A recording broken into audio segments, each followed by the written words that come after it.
Welcome back to the Business Book Club. Great to be here. Today, we're doing a deep dive into a book you might see in the self-help section.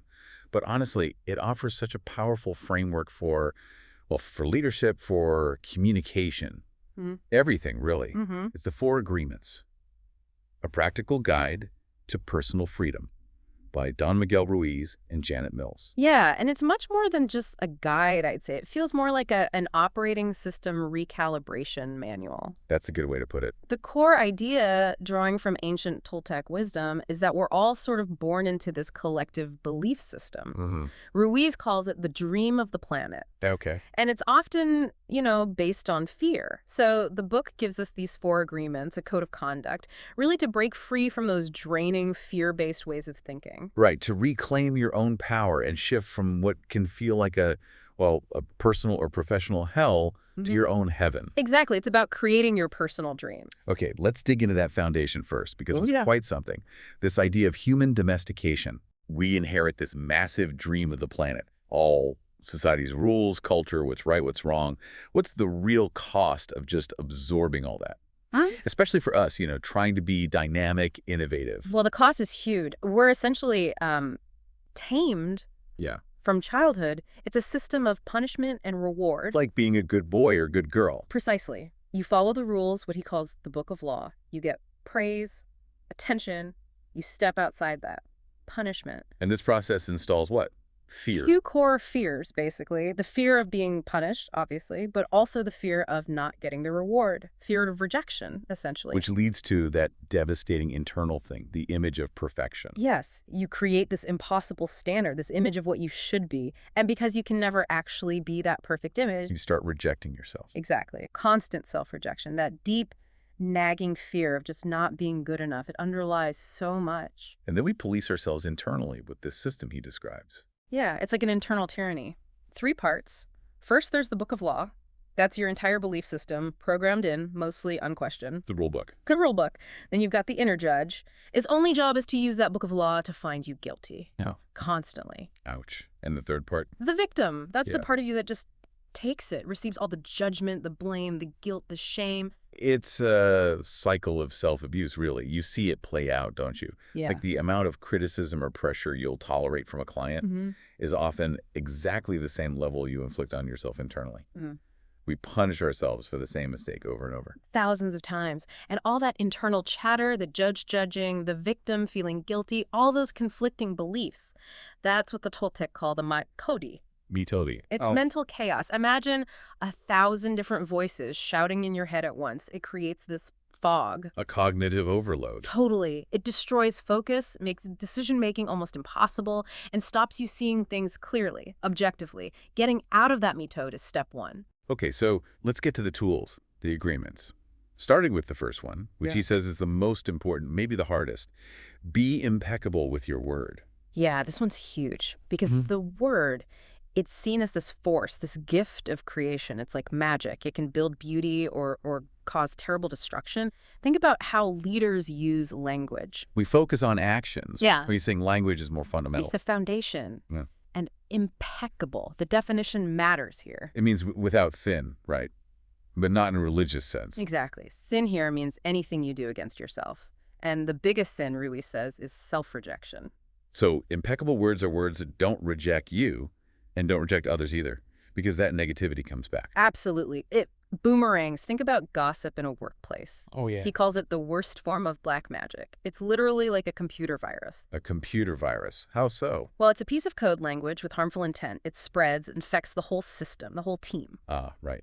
Creates emotional poison, breaks down trust, communication, disaster for morale. Total disaster. But if you use your word for truth, for self-love, for supporting others, that builds immunity. It protects you. Immunity. That leads perfectly into agreement 2, which feels like a superpower in a professional setting. Don't take anything personally. Right. This one can feel a bit counterintuitive at first. He calls taking things personally the maximum expression of selfishness. Selfishness. Because when you take offense, you're fundamentally assuming that everything that person's comment, their bad mood, whatever, is about you, about me. That idea of personal importance makes you vulnerable. Totally vulnerable. The reality check is Nothing other people do is because of you. It just isn't. It's their stuff. It's their stuff. Their actions, opinions, moods, their projections of their own dream, their agreements, their method. They're dealing with themselves, not you. So when a client rips into your proposal or an investor says no, If you take it personally, you're basically letting their emotional state, their poison, walk right in. but if you recognize it's about them, You gain immunity, complete immunity to that emotional poison. You can navigate feedback, conflict, negotiations with us in inner peace because their drama doesn't actually touch your core. powerful. Okay, agreement 3. Don't make assumptions. This must be a huge source of wasted energy, especially in fast-moving businesses. Oh, it's massive. We assume something, then we believe our assumption is the actual truth. And then we react based on that false truth. Take it personally. And create this whole big drama for absolutely nothing. Why do we do it so much? The mind hates uncertainty. It needs to explain things to feel safe, feel in control. So if there's a gap in understanding, the mind just fills it in, makes something up. Fabricates an explanation. Right. And we prefer having an answer, even a totally wrong one, over just not knowing for a bit. And the biggest assumption, What's that? that everyone else thinks like us, sees the world like us, judges like us, that's a recipe for constant misunderstanding. So how do we counter this in practice? What's the action? It takes courage, he says, the courage to ask questions. Just ask. Even if you feel like you might look uninformed. Especially then, risk looking slow to gain actual clarity. Ask for what you want. Ask for clarification. Communicate clearly. Write it down if needed. Build relationships on truth, not assumptions you've invented. It saves so much time, energy, money. Makes sense. Which brings us to the 4th agreement, the one that kind of underpins them all and gives us a path for sustainable action. Always do your best. Yeah, this is about right action. But the crucial part is understanding that your best isn't some fixed point. It changes. Constantly. Ruiz really emphasizes this. Your best fluctuates based on your health, energy levels, mood, the situation. It's different today than yesterday. It's different this morning than this afternoon. That sounds simple, but it's actually quite profound because you have to do your best, no more, no less. Exactly that balance. Yeah. Try to do more than your current best, like pulling crazy all-nighters when you're already exhausted. You burn out, deplete yourself. The quality drops anyway. Right. But if you do less than your best, you slack off when you could have done more, then that inner judge jumps right in. Ah, the guilt, the regret. I should have. Exactly. But if you genuinely, honestly do your best in that moment, whatever that best looks like, the judge has no ammunition. There are no regrets, regardless of the outcome. And there's another part to this too, isn't there? Of why you're taking the action. Yes. Do the action because you love doing it or because it needs doing, not just because you expect a reward at the end. Act from enjoyment, not expectation. When you do that, you get fully immersed, you actually enjoy the process more, and often, ironically, you become way more productive. Okay, let's bring this home for our listeners.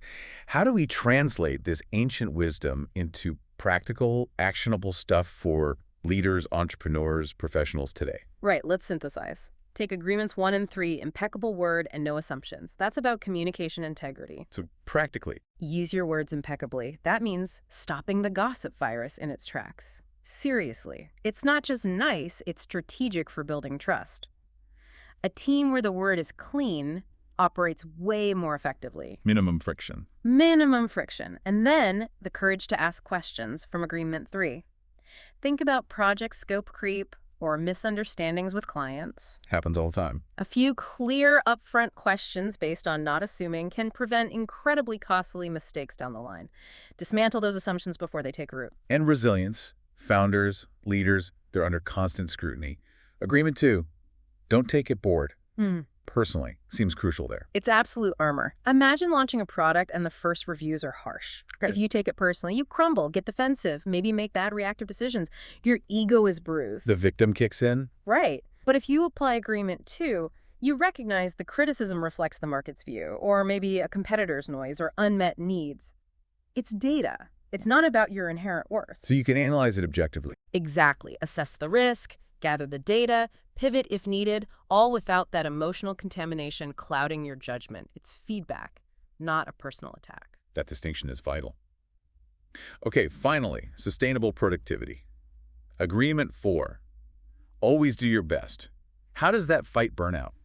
So many leaders operate from guilt, right? Feeling they never do enough. Agreement 4 frees you from that. A founder's best during a frantic funding round is completely different from their best during a quiet week or when they're ill or dealing with family stuff. It's fluid. It's fluid. Sustainable productivity means honoring that fluidity. If your genuine best today is just sending 3 critical emails and then needing to rest, you did your best. You honor the process. And the judge can't use guilt against you. No leverage. This prevents that slow depletion, that running on empty that inevitably leads to burnout. It's about longevity. So the ultimate goal here is what Ruiz calls mastery of transformation, replacing those old, fear-based agreements that fuel the judge and victim. With these 4 love-based, clarity-based agreements, doing that creates a mind that's actually free. Free to innovate, take calculated risks, lead effectively because it's not constantly paralyzed by fear of judgment or rejection. It's a powerful shift. And maybe here's the final thought we want to leave you with today, something to really mull over. Okay. Suffering. It isn't actually mandatory. It's not just a condition of life we have to accept. It feels like it sometimes. It does, but the book presents it as a choice created entirely by the agreements we make, the beliefs we hold on to. The only reason we suffer, or the only reason we're happy, is because we choose to align with agreements that lead there. Wow. So that new dream, that freedom, that joy. It's simply the choice to live by agreements based on love and truth and clarity. And you can make that choice right now. A challenging, but definitely liberating framework. Absolutely. Well, if you want more deep dives like this one, exploring influential ideas that can really change how you lead and how you live, make sure you subscribe to the Business Book Club. We'll see you next time. Catch you then. Now, that's a wrap for this episode of the Business Book Club. If you enjoyed the ride, make sure to subscribe so you'll never miss our next deep dive. Got a favorite business book you'd love us to explore? Let us know. We're always up for a good read. And hey, don't keep all these insights to yourself. Share this episode with a fellow book lover or your work buddy who's always looking to level up. Until next time, keep learning, keep growing, and we'll see you in the next episode.